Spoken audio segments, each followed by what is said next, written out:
Y gracias a Carlos Bravo por compartir con nosotros, pues, lo que viene después. Ya pasamos tiempo en el, decía, retrovisor, lo que nos llevó a esta elección del próximo 1 de junio. Lo hemos platicado esta semana con Denise Merker, lo hicimos también con Viri Ríos, pero ¿qué viene después? Que es yo creo que lo más importante. Carlos, ¿cómo te va? ¿Cómo estás, querido Enrique? Muy buenas tardes a ti y a tu auditorio. Oye, siento que llevábamos mucho tiempo no platicar y son semanas, pero en estas épocas, semanas parecen décadas. Exactamente, eso es una frase muy leninista de tu parte, querido Enrique. Hay semanas que parecen décadas y también hay décadas que luego parecen semanas.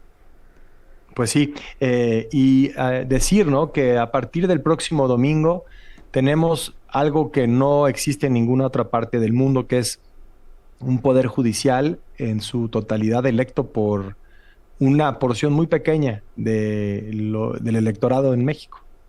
Así es, mira, déjame evocar una imagen que mencioné en una columna al respecto hace tiempo, que es la de aquella pequeña novelita de García Márquez que se llamaba Crónica de una muerte anunciada, y que tenía la peculiaridad de ser una novela que te anunciaba el final desde el primer párrafo y todo el resto del relato consistía en contarte la historia de cómo llegaba a ese final que ya había sido revelado de antemano.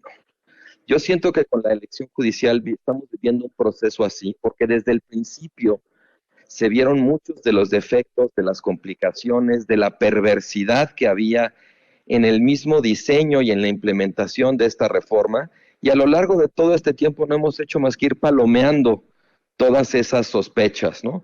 Al final creo que estamos ante un proceso de lo que yo denominaría desaprendizaje democrático.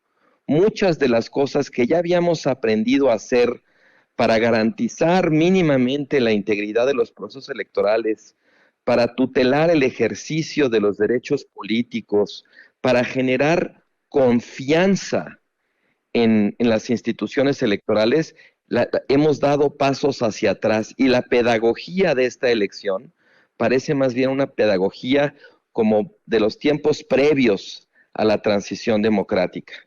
Ahora, más allá de todo eso que como dices, pues ya está muy platicado, ¿no? Toda esta semana pues hemos hablado mucho de si votar o no votar, de qué significa la elección y tal, pues a mí me gustaría hacer un comentario sobre lo que podríamos llamar el día después, ¿no?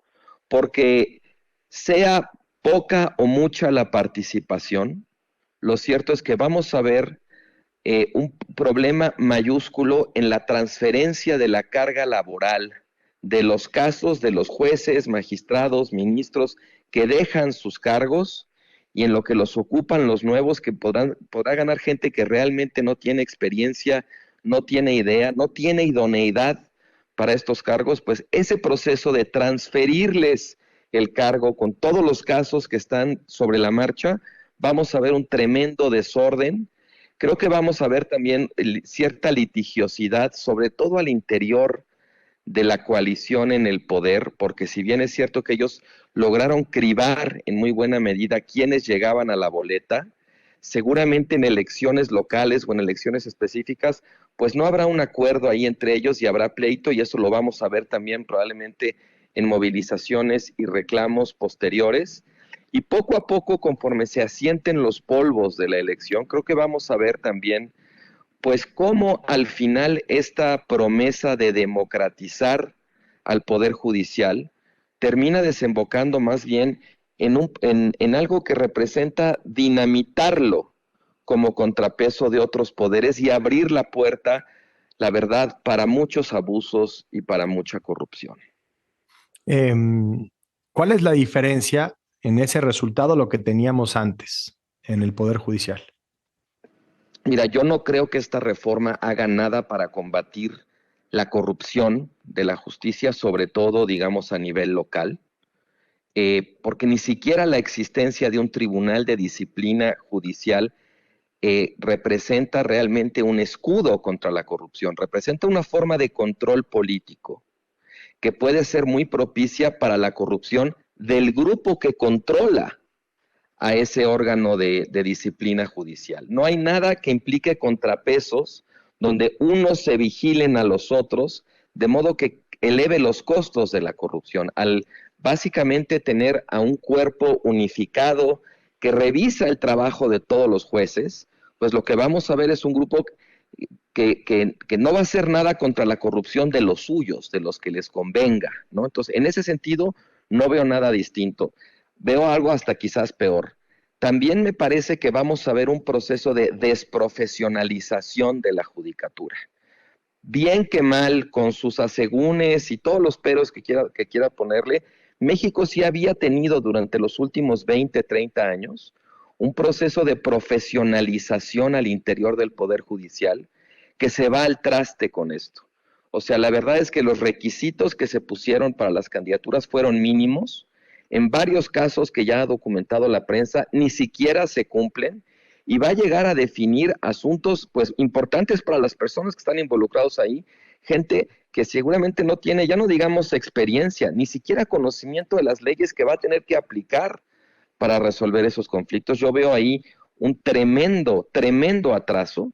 Y lo tercero que veo también es que a la larga me parece que este tipo de ejercicio va a deslegitimar, el principio de la legitimidad electoral. ¿De qué sirve elegir jueces? ¿O de qué sirve elegir a cualquiera si esa persona no va a hacer no va a hacer mejor su trabajo y no va a resolver los problemas que tiene, digamos, bajo su encargo? Yo creo que lejos de poder esperar, siendo realistas, una mejor justicia, vamos a terminar echando en falta la justicia, por defectuosa que fuera, que antes teníamos. Pues, ¿qué te digo, Carlos Bravo? No, y mira que lo platicaba ayer en la noche, son tiempos muy difíciles y yo entiendo a la gente cuando se acerca alguien en la calle y me dice, oye, da más buenas noticias, ¿no? Esa es una. Otra es, yo ya no quiero ver las noticias por lo que está pasando. En serio, yo lo entiendo perfectamente. Es que lo entiendo absolutamente bien. Son tiempos muy difíciles y lo del domingo, por más que... Y yo voy a votar. Yo sí voy a votar, yo voy a participar el domingo en la elección. Estoy haciendo lo posible, marcándole, mira, hasta nuestra productora nos ha ayudado. A la gente en la que confío que entiende de esto y que conoce un poco más los perfiles, o sea, haciendo un esfuerzo real, utilizando recursos informativos del programa para poder votar de manera consciente. O sea, imagínate el privilegio total en el que estoy, ¿no? Porque pues tengo gente que me ayuda. Sí. Yo creo que esto que estás contando es un dato muy importante que no hay que soslayar.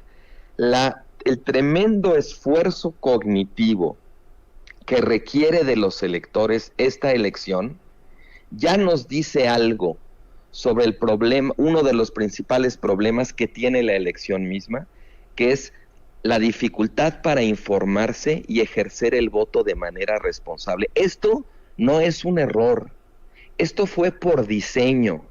Y se dijo desde hace muchos meses cuando se empezaron a manifestar los problemas en la configuración de la boleta. ¿Cómo le va a hacer la gente para discriminar en estas listas inmensas de nombres que no sabemos quiénes son, donde carecemos de ese recurso muy útil en estos casos que son los partidos políticos? Tú a veces cuando votas en una elección donde hay partidos, pues quizás no conoces muy bien a los candidatos, pero saber que se presentan con las siglas de un partido ya te da cierta información.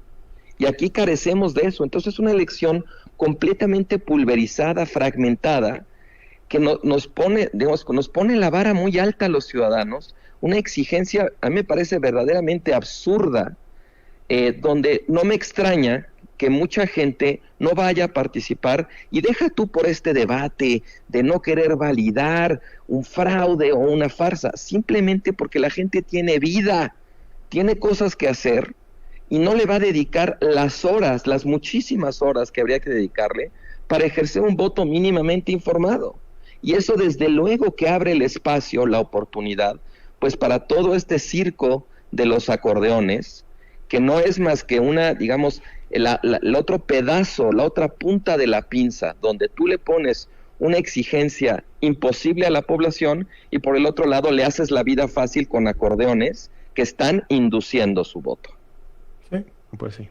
Carlos Bravo, regidor, Pues ya la próxima vez una cerveza, un tequila, algo, aprovechando que estamos en viernes para que las penas por lo menos pasen un Te poco mejor. prometo, me comprometo aquí contigo y con Sí, tu ya llevamos auditorio mucho a tiempo con buscar esos una buena compromisos. noticia que dar, ¿ok?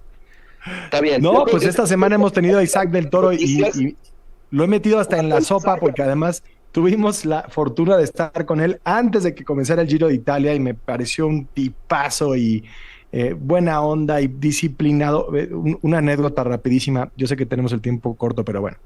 Eh, Llegué a Sierra Nevada, a las montañas en España, a entrevistar a Isaac ajá, del Toro en medio de la cobertura de los funerales del Papa Francisco antes del cónclave. Así que yo, hecho pomada, dije, bueno, sí, pues platiquemos con este chavo a ver qué tal, no sé qué.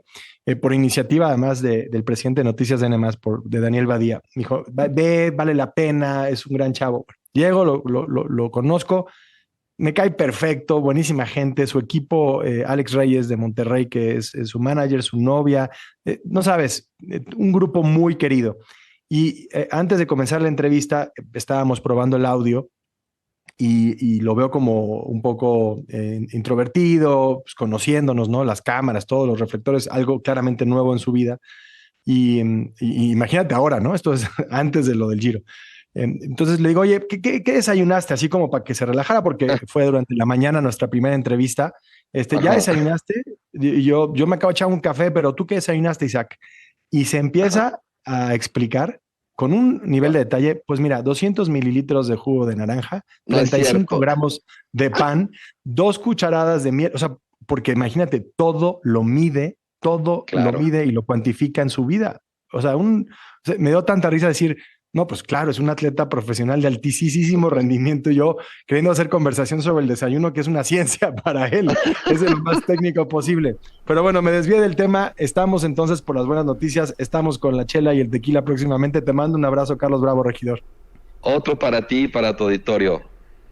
Ahí está. El comentario, la colaboración siempre, pues, muy importante de Carlos Bravo, regidor, aquí en tiempo real. Paco Almaraz, también la invitación abierta para ti, ¿eh?